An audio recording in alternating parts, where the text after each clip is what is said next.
13واں باب۔ ابرام اور لوط جدا ہوتے ہیں۔ اور ابرام مصر سے اپنی بیوی اور اپنے سب مال اور لوط کو ساتھ لے کر کنعان کے جنوب کی طرف چلا۔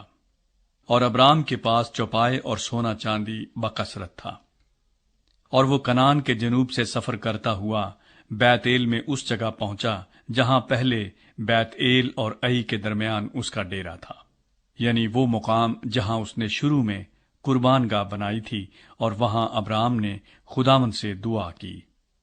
اور لوط کے پاس بھی جو ابرام کا ہم سفر تھا، بھیڑ بکریاں، گائے بیل اور ڈیرے تھے، اور اس ملک میں اتنی گنجائش نہ تھی کہ وہ اکٹھے رہیں، کیونکہ ان کے پاس اتنا مال تھا کہ وہ اکٹھے نہیں رہ سکتے تھے۔ اور ابرام کے چرواہوں اور لوط کے چرواہوں میں جھگڑا ہوا، اور کنانی اور فرزی اس وقت ملک میں رہتے تھے۔ تب ابرام نے لوط سے کہا کہ میرے اور تیرے درمیان اور میرے چرواہوں اور تیرے چرواہوں کے درمیان جھگڑا نہ ہوا کرے، کیونکہ ہم بھائی ہیں۔ کیا یہ سارا ملک تیرے سامنے نہیں؟ سو تو مجھ سے الگ ہو جا۔ اگر تو بائیں جائے تو میں دہنے جاؤں گا، اور اگر تو دہنے جائے تو میں بائیں جاؤں گا۔ تب لوط نے آنکھ اٹھا کر یردن کی ساری ترائی پر جو سغر کی طرف ہے نظر دوڑائی، کیونکہ وہ اس سے پیشتر کہ خداوند نے سدوم اور عمورہ کو تباہ کیا، خداوند کے باغ اور مصر کے ملک کی مانند خوب سیراب تھی۔ سو لوط نے یردن کی ساری ترائی کو اپنے لیے چن لیا، اور وہ مشرق کی طرف چلا، اور وہ ایک دوسرے سے جدا ہو گئے۔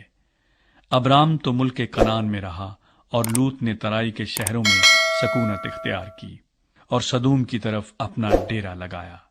اور سدوم کے لوگ خداوند کی نظر میں نہایت بدکار اور گناہگار تھے۔ ابرام حبرون کو جاتا ہے۔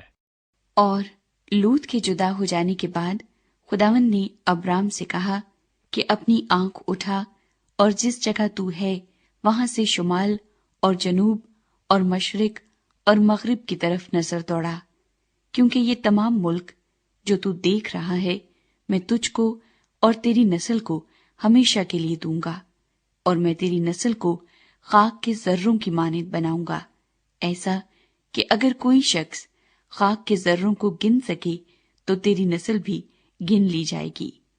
اٹھ اور اس ملک کے طول و عرض میں سیر کر، کیونکہ میں اسے تجھ کو دوں گا۔ اور ابرام نے اپنا ڈیرا اٹھایا اور ممرے کے بلوتوں میں جو حبرون میں ہے جا کر رہنے لگا، اور وہاں خداوند کے لیے ایک قربان گاہ بنائی۔